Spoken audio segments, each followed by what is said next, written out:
Should I bring something to read Friday night? I think you're in for a long game with all the passes. The clock, unless the mercy rule comes in, there's going to be... I'll just be happy to be at a football game and covering it and working it. But that leads me to our next segment, my favorite segment, and Mike's least favorite segment, our Cool Names segment. We have to cut now because I forgot it. It's out in the thing. I just sat there and thought I don't have it. But right there we can stop, right? Or do you have it right there? I just figured you'll splice it. Well, he told me to pause right when so he can put the thing in. Okay. This episode is sponsored by UPMC Altoona Elite Orthopedics. UPMC Altoona Elite Orthopedics and the UPMC Sports Medicine Concussion Program are proud to support youth sports across our region and proud to sponsor the high school football preview show on the Mirror TV YouTube channel. To learn more about their board-certified orthopedic surgeons, their specially trained concussion management experts, and the wide range of orthopedic conditions they treat, visit upmcaltoona.com/ortho. To schedule an appointment in one of their offices in Hollidaysburg, Ebensburg, or Bedford, call 814-889-3600. That's 814-889-3600.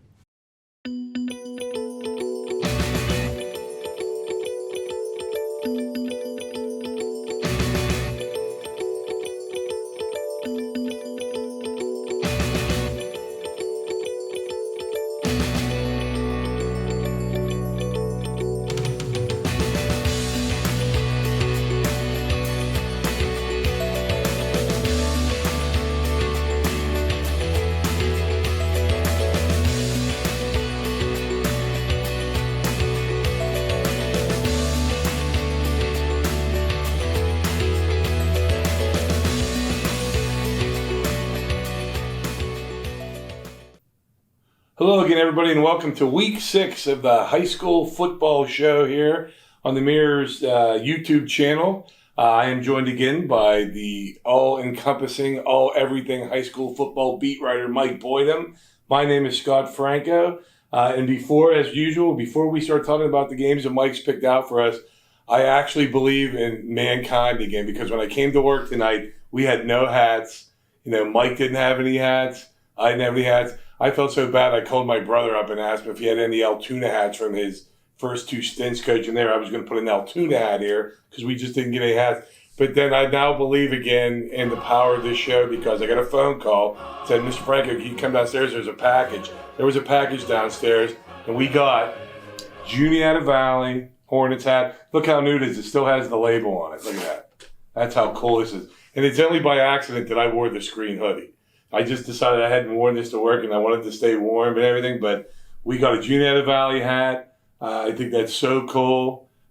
Mike is hoping to get one this Friday night where he goes. Maybe it'll be another green one because I'm going to Marion Center, and I still would like to see a Marion Center hat. We're trying to get one. Marion Center, Cambria Heights, right? Yes, that's right. Well, we could use a Cambria Heights hat. I don't think we have a... We do have from last year. Last year you sent the Gator. I mean, it would be great to have a hat. You know what? We don't do this for Mike and I. It's not like Mike and I wear these as soon as we get... Mike has his own hats. I don't wear hats. We want the desk to look nice for this show, for you folks. That's why we asked for hats, and we think it's cool to add to that. But anyways, I want to take the label off, but I'm understanding that kids today leave the labels on the hats. I don't know. I'll leave it on here for this week. Next week it'll be gone. But anyways, since Juniata Valley's the new hat, we're going to put that one there. Sorry, Bellwood, we didn't mean to put it in front of you. But we're going to put that there, and we're going to go right to our games, because our first game here, and this is a team we would still like to have one of their hats, 5-0 Central at 4-1 Richland. I don't know who's covering this game. I don't want to surprise you, so you don't have to tell me. But I got to think this game's on TV. Besides the fact that we're going to have it in the Mirror Saturday morning, this is big time. It's on radio. It's on TV. What do you expect out of this one, Michael? This is a huge game. Obviously, Central is coming off what we thought was going to be a huge game last week. It was. And they handled Penn Cambria very handily. Richland is coming off a loss to Bedford a couple weeks ago, and they need this win if they want to get back in the Laurel Highlands race. But if Central's going to stick with Bedford, which they will have to play Bedford eventually, unless Clearfield knocks Bedford off. There's 3 really good teams in 3A. You have Central, Bedford, and Clearfield, and they're all in that same playoff pod on that side of the bracket. So one of those teams is probably going to make it to the state semis this year, I would think, because I think all 3 of those teams are really good. But this is going to be the real.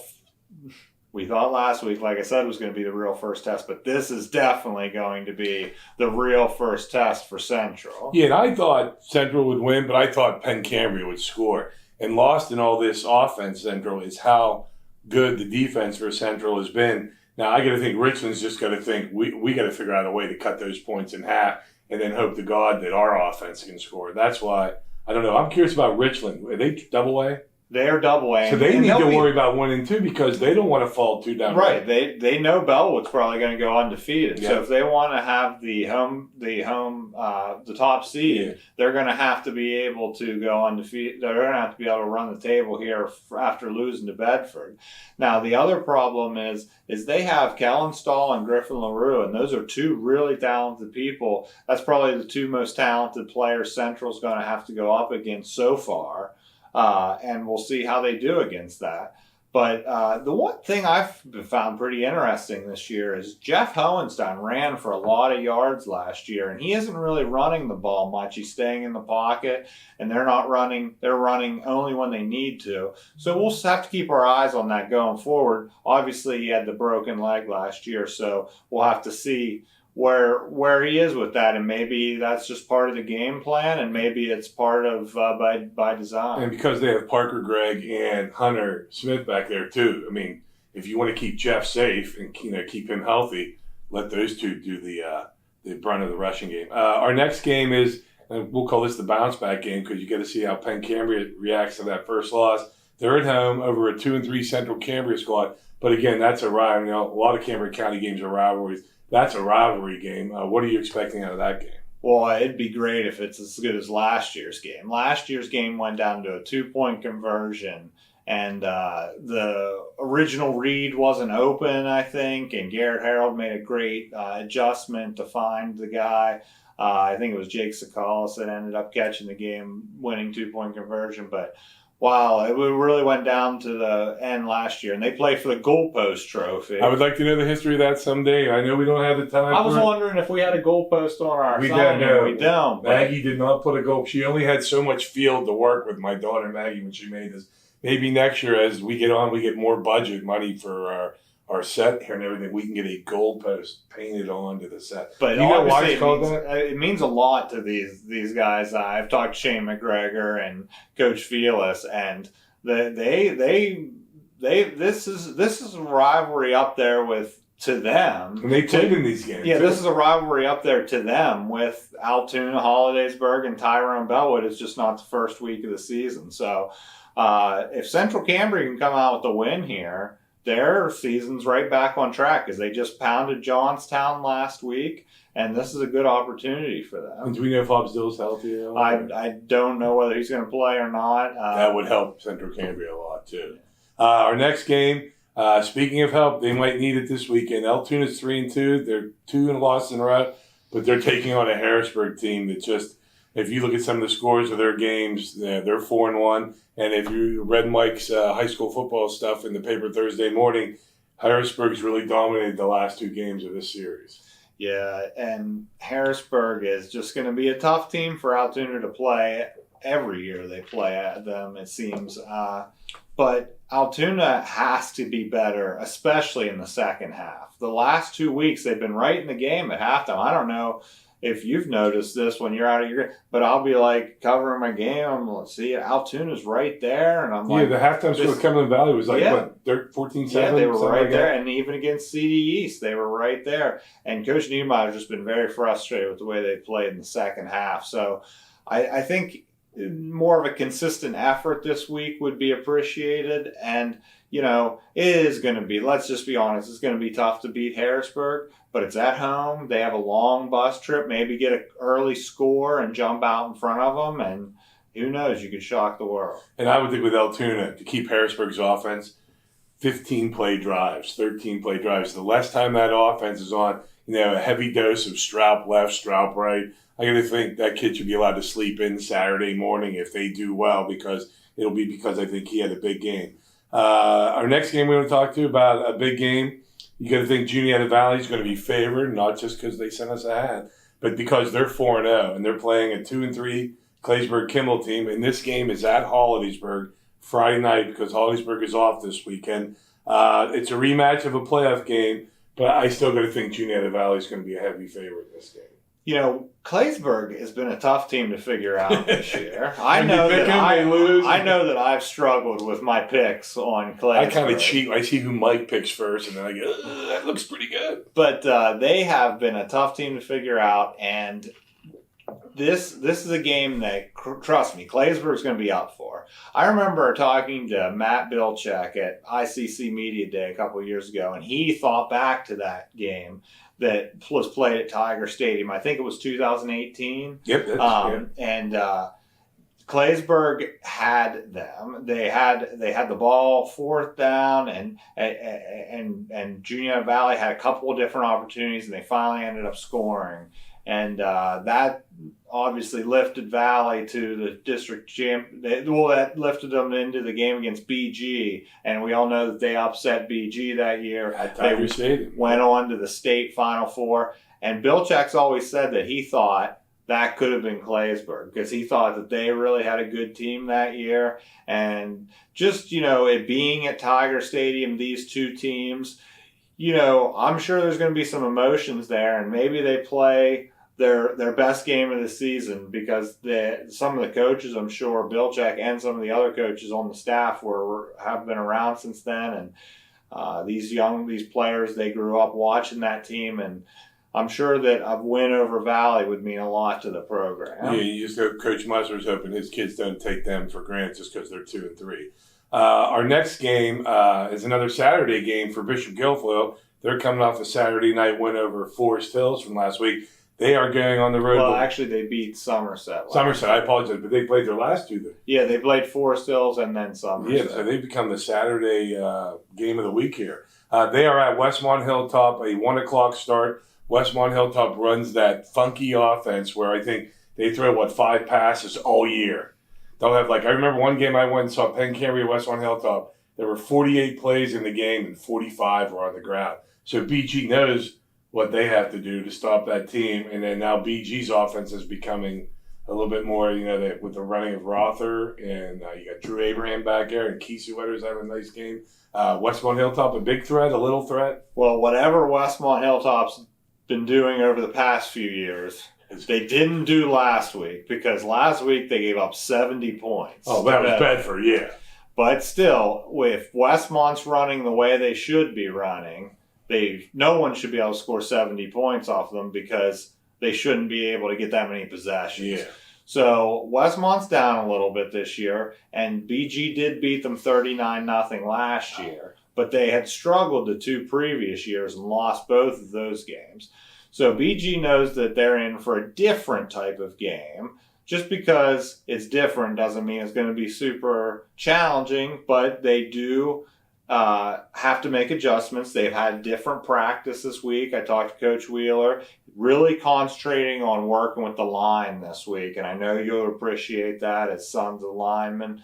As a dad of linemen. He said this is their opportunity to shine this week. They get to go up against the Westmont line, and if they can win that battle, they'll win the game. And here's my item that Mike doesn't even know, but I just thought of this. This will make Mike's eyes roll. This Westmont Hilltop senior class, when they were in 6th grade, they played Hollidaysburg. 6th grade All-Stars, they crushed us. They crushed our Hollidaysburg senior class 40-6 in an All-Star game over there, and I kept thinking, boy, I hope Hollidaysburg doesn't play Westmont Hilltop in 6 years. Do you have any reports on what they did in recess and kindergarten? No, but I know that Xander Bainey scored our only touchdown in 6th grade in that game. But anyways, we're going to get to Mike's quick hits now. We got 3 quick hits for you. Our first one, Heights, trying for their first ever 6. They've never done it before in the years. 6-0. That's the game you have. Yep. How good's Marion Center? Marion Center is middle of the road Heritage Conference team, but you would think there might be a little bit of pressure on Cambria Heights this week because you're trying to accomplish something that's literally never been done at your school before. So, I mean, you're on the road at a place you're not used to playing. So we'll have to see if they just take care of business this week, make history, and stay atop the Heritage Conference. Our next quick hit, and this is a game, I'm actually covering a game this Friday night. I haven't covered a game since last year. I covered Cambria Heights Bishop McCord on a Saturday. Curwensville is coming into Bellwood-Antis. Curwensville's 3-2. Bellwood-Antis is just rolling over everybody. And you're curious how Bellwood-Antis is going to handle a team that primarily passes the ball. Yeah, I am, because inter-county conference teams traditionally are running the ball a lot of times.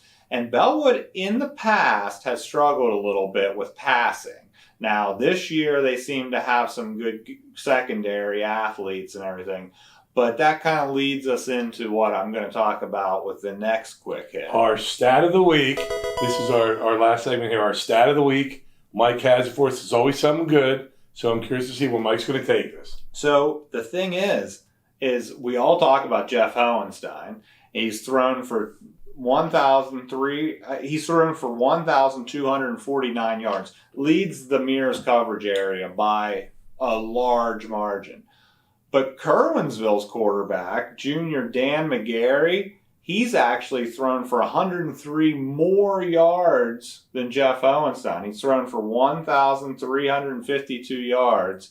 So, I mean, the Golden Tide, which I think is a great nickname, and that would make a good hat. Golden Tide. I would look like GT. It would look like Golden Tiger. That would be that's a big challenge for Bellwood to go up against a guy that throws that much and can throw for that many yards. Now, their defense, I don't know that they can stop. Because you got to think, you have 2 losses. You have a kid that can throw that much, and you have 2 losses. Right. That's why you think Bellwood might just...